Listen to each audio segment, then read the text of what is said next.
It's Monday morning at Tech Global, and the product team is about to discover that someone dropped the ball on a critical launch task.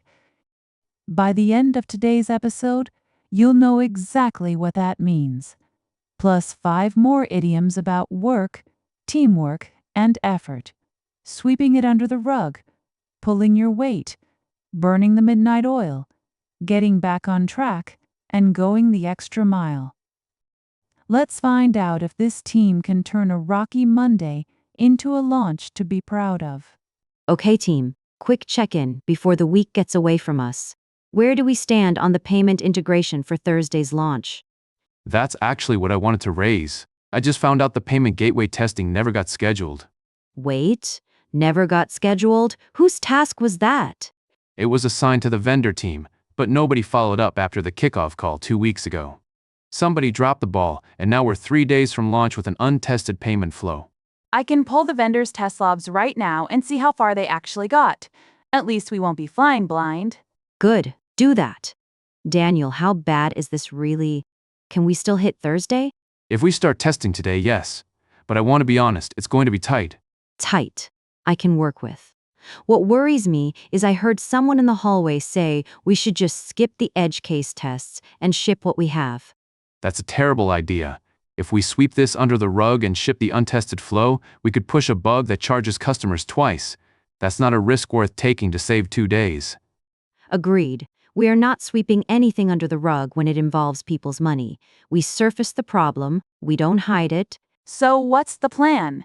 Do we push the launch date instead? Not yet. Let's regroup this afternoon once Daniel and Grace have real numbers. Nobody panics, and nobody sweeps this under the rug. We fix it properly. Let's pause on the phrase, drop the ball. To drop the ball means to fail to do something you were responsible for, letting a task or a team down, usually at an important moment.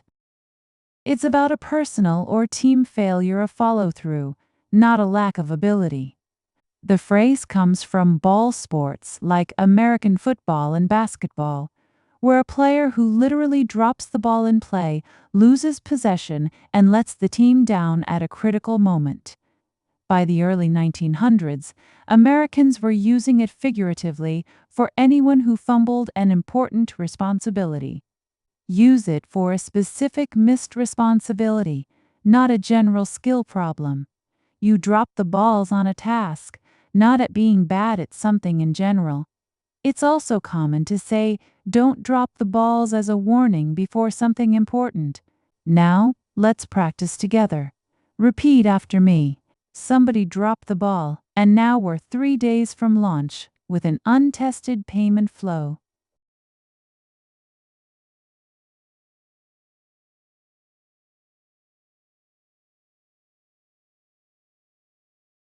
I promised to send the invoice on Friday, but I dropped the ball and forgot completely.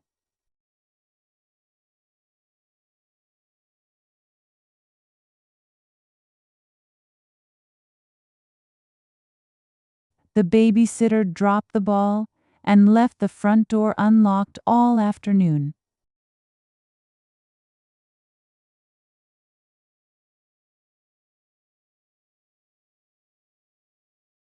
Let's pause on the phrase, sweep it under the rug.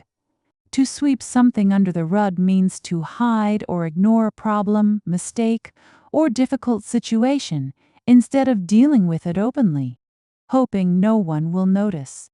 It always suggests avoiding a problem rather than fixing it honestly.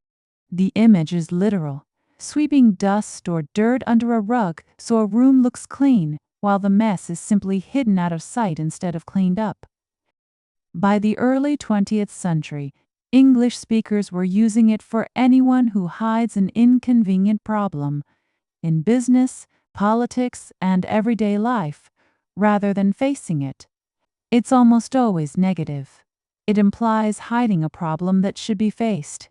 If someone deals with an issue quietly but honestly, English speakers say they handled it discreetly, not that they swept it under the rug. Now, let's practice together. Repeat after me. If we sweep this under the rug and ship the untested flow, we could charge customers twice.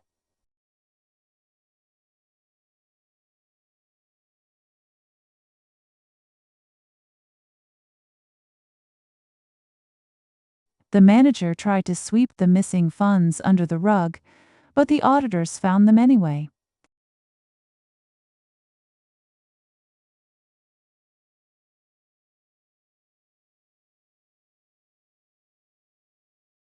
You can't just sweep a safety issue under the rug and hope nobody gets hurt.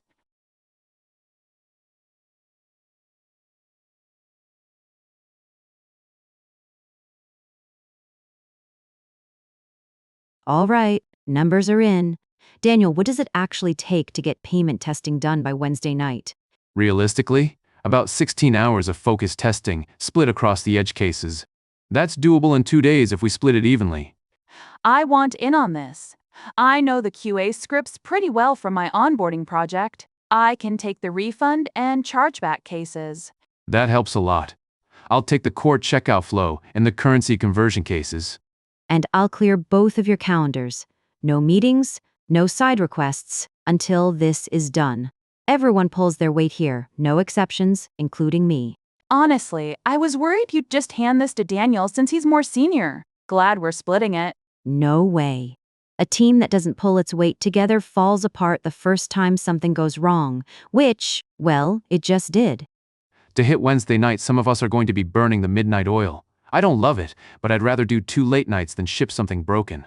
I'm in. I'll bring snacks. Someone has to burn the midnight oil with proper coffee. Order whatever you two need, it's on the team budget. Just don't burn out. Burn the midnight oil for 2 nights, not 2 weeks. Deal. Grace, send me your test cases by 6 so I can review before I start mine tonight. Good. Let's reconvene tomorrow morning and see where we stand. Let's pause on the phrase, pull your weight.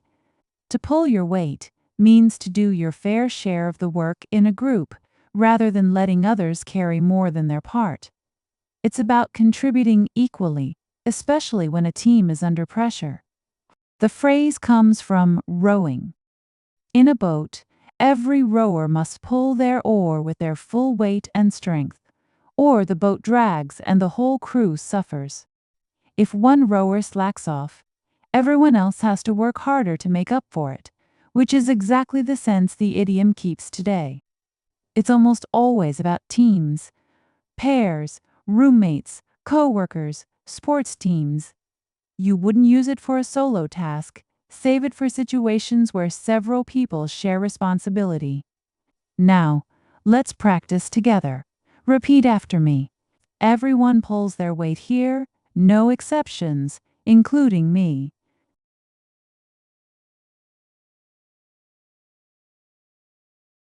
In a group project, it's frustrating when one person doesn't pull their weight and everyone else covers for them.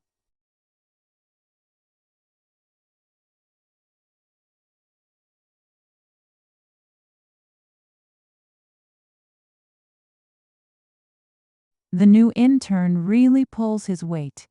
He never waits to be asked twice.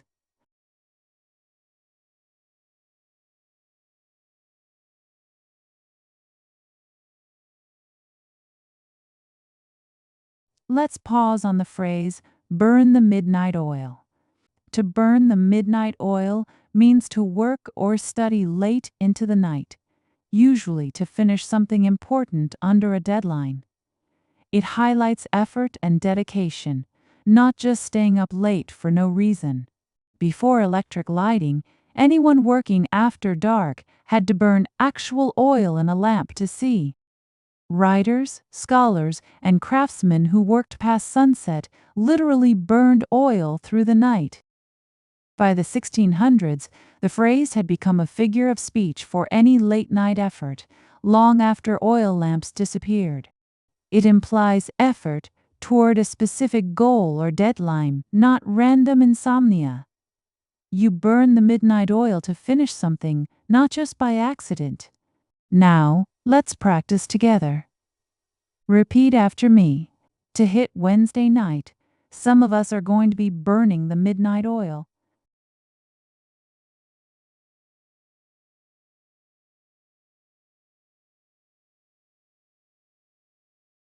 She burned the midnight oil all week studying for her final exams.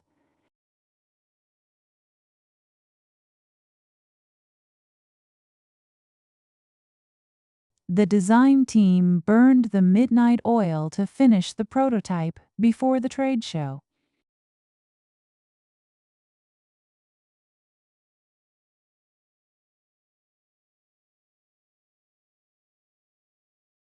Last test case just passed. Every payment path, every currency, every refund case, all green. I can't believe we actually got back on track. Wednesday morning felt impossible. We got back on track because you two didn't sweep anything under the rug and you didn't let each other carry the whole thing alone. That's the whole story right there. I saw the lights still on and figured I'd check in before I head out. How are we looking for tomorrow? Good news, Victor. We hit a snag early in the week on payment testing, but the team caught it, split the work, and we're fully back on track for tomorrow's launch.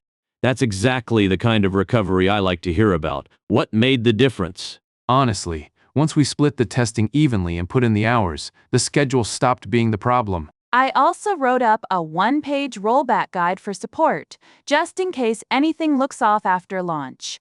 Nobody asked me to, but I figured it'd help. That's going the extra mile, Grace. Exactly the instinct I want to see more of on this team. That's the standard I want us known for. Not just hitting the deadline, but going the extra mile to make sure it actually lands well for customers. Agreed. Feels a lot better shipping this than it did on Monday.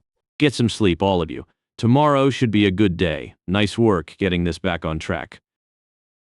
Let's pause on the phrase, get back on track. To get back on track means to return to the right plan, schedule, or progress after being delayed, off course, or in trouble. It's about recovery, going from a setback back to steady progress. The image is literal. Train tracks. A train that has been delayed or derailed needs to get back onto its track to continue its journey safely and on schedule. English speakers borrowed this railway image in the 1800s for any process. A project, a conversation, a health plan that needed to return to its intended course. It works for schedules, plans, habits, and even relationships. Anything with an intended direction. It always implies there was a problem first. You don't use it to describe something that was never off course. Now, let's practice together. Repeat after me. We hit a snag early in the week on payment testing, but the team caught it, and we're fully back on track for tomorrow's launch.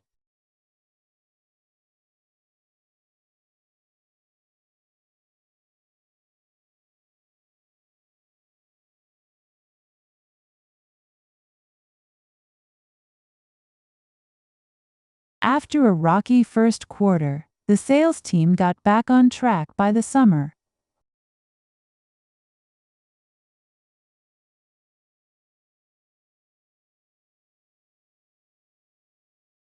It took 2 weeks of physical therapy, but he finally got his training back on track.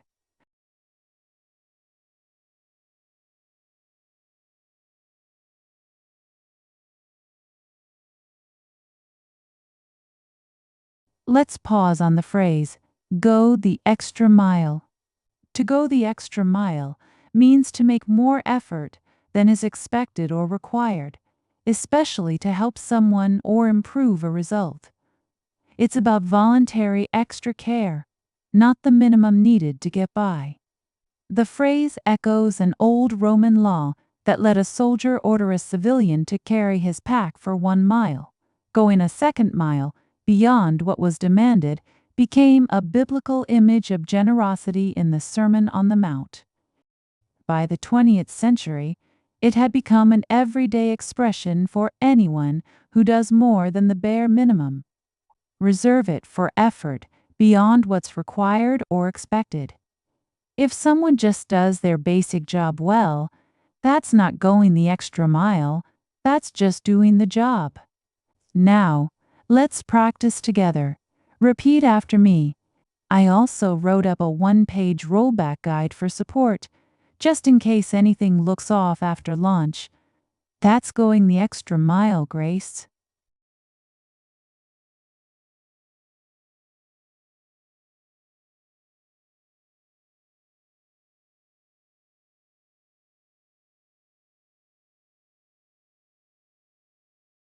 The waiter went the extra mile and remembered our names the next time we visited.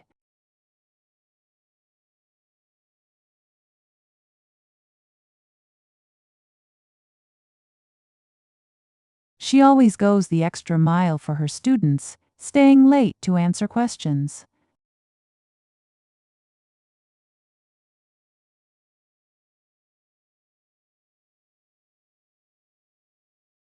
Let's walk back through everything we picked up today. First, drop the ball. That's failing to follow through on something you were responsible for, like the untested payment gateway nobody scheduled. Then sweep it under the rug. Hiding or ignoring a problem instead of dealing with it openly, which is exactly what Maya's team refused to do with the payment bug. Next, pull your weight. Doing your fair share in a team, straight from the image of every rower pulling their oar in a boat. Then burn the midnight oil. Working late into the night toward a real deadline, the way Daniel and Grace did to save the launch. After that, get back on track, recovering from a setback and returning to the right schedule or plan, like a train finding its rails again. And finally, go the extra mile, doing more than what's expected or required, like Grace's rollback guy that nobody asked for. 6 idioms, 1 story. A team that dropped the ball, refused to sweep it under the rug, pulled their weight, burned the midnight oil, got back on track, and went the extra mile to make launch day a success. Now let's test your understanding of these 6 idioms. For each question, listen carefully to the situation and choose the correct idiom. You'll have about 10 seconds to think before you answer. Complete the sentence. Someone forgot to schedule the vendor tests, so the team blank on a critical task.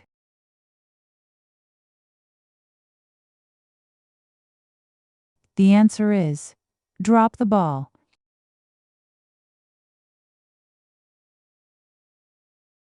Which idiom describes hiding or ignoring a problem instead of dealing with it openly?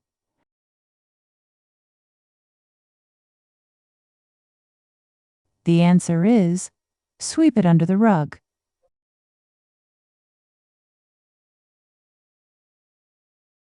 Complete the sentence.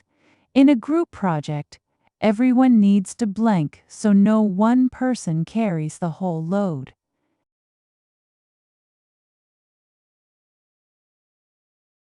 The answer is pull your weight.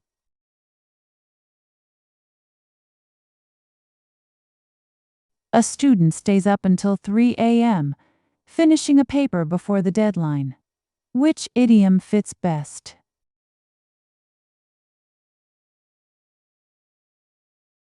The answer is burn the midnight oil.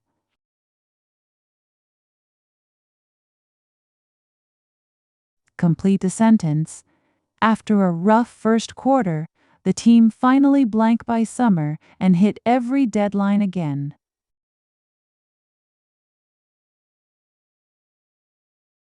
The answer is get back on track.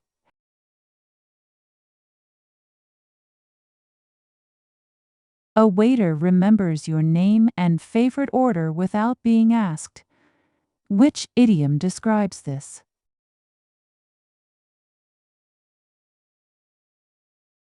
The answer is go the extra mile.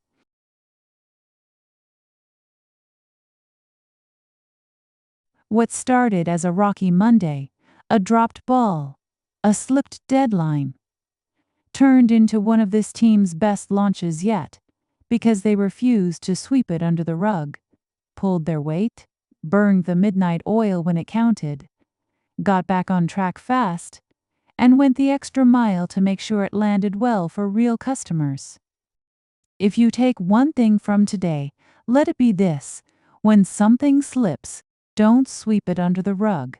Own it, pull your weight, and go the extra mile to get back on track. And this week, try working these 6 idioms into your own conversations at work. The more you use them, the more they become your own. Great job today. See you in the next lesson. Moments in English. Live the moment. Make it yours.